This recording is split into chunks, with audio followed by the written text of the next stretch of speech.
What's up, cool kids? FD White back with another episode. Welcome to the channel, man. Welcome to the channel. So zoom out. Let's just jump right into the video. Zoom out. And we're getting caught up. I know this is the most important time for crypto. The last few months of the cycle, the 4-year cycle, if you believe in the cycle, the last few months of the 4th year of the 4-year cycle. So a lot of people are getting caught up on prices. A lot of people are getting caught up on, altcoin season. Me too, a little bit, because I do want to make a nice amount of money in the short term. But what I'm saying is zoom out. And I'm saying this because my new thesis, I've been talking about this over the past few months, and I've just come to a realization that I think our market dynamics are changing. I think the economic cycle or the business cycle is changing a little bit, and it all has something to do with the debt. Right now, our debt is a little bit above $37 trillion. They're trying everything in their power to get Jerome Powell to lower interest rates, which it looks like we're going to start getting these cuts because the job numbers are coming in very, very low, very, very bad. So as these interest rates get cut with inflation still pretty sticky and still pretty high, I think this is going to cut into what we deem bull or bear markets. I don't think we're going to have traditional, like, long drawn out bear markets anymore. And I think corrections will be deep, steep, but I think they'll be short. So what am I looking for the immediate short term, and then going out, and then we'll talk about my plan. So what I'm looking for is traditionally for, September to possibly be sideways to a little bit down. Going into October, I do expect us to get some sort of a push, some sort of a move in Bitcoin, some sort of a move and push in overall markets. October, November, December, I'm thinking we become a little bit more bullish going into the first quarter of Q1 2026. Then I do think we get some sort of sharp correction. It looks like the job market, looks like the Jerome Powell is a little bit late when it comes to cutting interest rates, when it comes to the job market. So they were holding off because, like I said, inflation was a little bit sticky, but now it seems like the job market is deteriorating, and now they really have to start coming in and probably cutting rates a little bit more aggressively than they thought previously. So with that being said, I do think if the job market right now, unemployment came in at 4.3% yesterday, if that number ticks up, history shows that unemployment spikes in a recession, when you're already in a recession, not before a recession. So let's say Q1 of 2026, we start getting really, really bad economic or unemployment or employment data. I think bad news will start being bad news for the markets. I think that will catapult us into some sort of a bear market. How long that will last, I don't know. But this is where the stars align. Listen closely.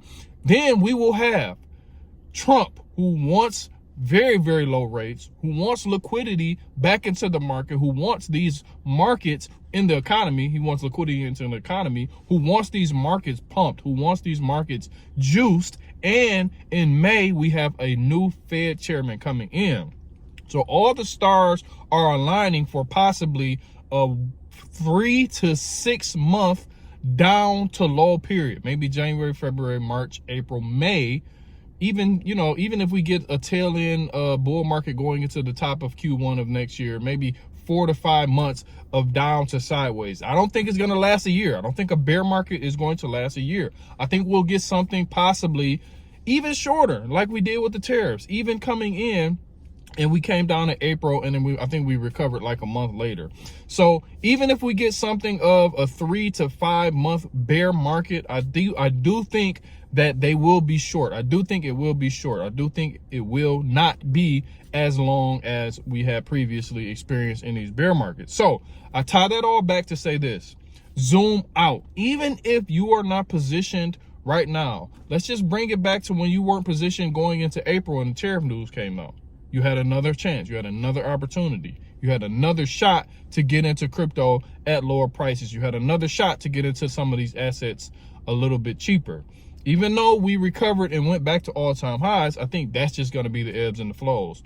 We get a push up, we get a nice drawdown, we get another push up higher, we get a huge drawdown, we get another push up higher. So during crashes, during pullbacks, during these deep corrections, I think now is the time, or just between all of that, between now and whenever they happen, I think that would be the opportune time to get in, because the administration wants high stock prices. They want crypto to boom. They want a booming economy. They want to outgrow inflation. So with that being said, the regular person, the regular Joe and Jane, are going to suffer, while the people like us who are in assets, who know about assets, and who know or who have a hunch about what is going to happen in the short to mid to long term with this administration, are going to be positioned. So I'm just saying, zoom out. I know right now everybody's so in tune with this cycle, so in tune with what's going to happen in October, November, December, but I think the longer term play is the better play at hand.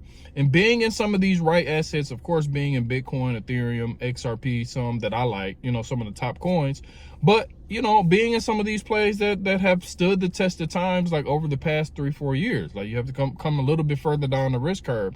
I think those will have some huge drawdowns and then some major moves to the upside, you know. So it's really a rinse and repeat method for me. And then I put my profits back into Bitcoin, back into XRP, and probably we'll start putting some into some more into Ethereum as well. I'm thinking about putting Ethereum back into my long-term bags, my long-term hold. I was gonna sell it this cycle, but the way the institutions are talking about it, the way these big players are starting to accumulate and really discuss Ethereum, I'm thinking of putting it back in on the table for my long-term bags as well. So I just come to make this video just to tell you to zoom out. Everybody's getting so caught up with this cycle. Everybody's getting so caught up with this 4-year, you know, October, November, December. I do think if we go into a bear market going into the end of this year, going into the top of next year, I don't think it's gonna last that long. And that could change. That thesis could play out. But like I said, the way the market is, the way the economy is, the way our administration is, and the way everything is set up going into mid 2026, I think we're going to set up for a massive rally sometime, maybe mid to late 2026. And I think the bear market might be a little bit shorter.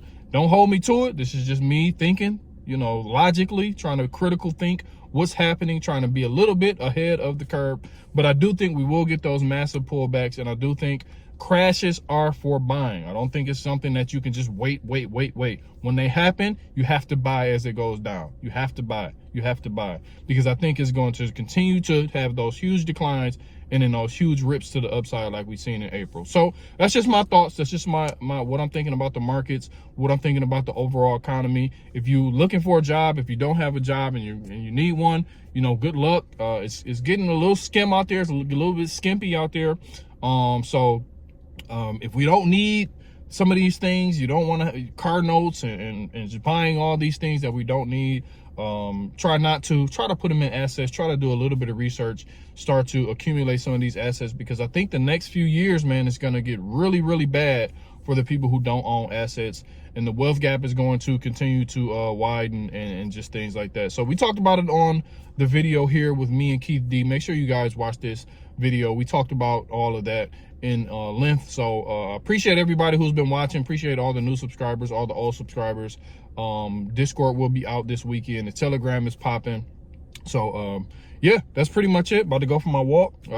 Have a good day. The markets right now are looking a little bit shaky, but not too much. Not as much as we thought was going to happen yesterday. We recovered. We came down to about 109.5. Recovered a little bit to about 111. Now we're sitting a little bit under 111. So we'll monitor this over the weekend, monitor the charts over the weekend, and probably try to catch some of these moves short term, starting possibly tomorrow going into the weekly close. So it's FD White. I'll talk to you in a minute. Peace.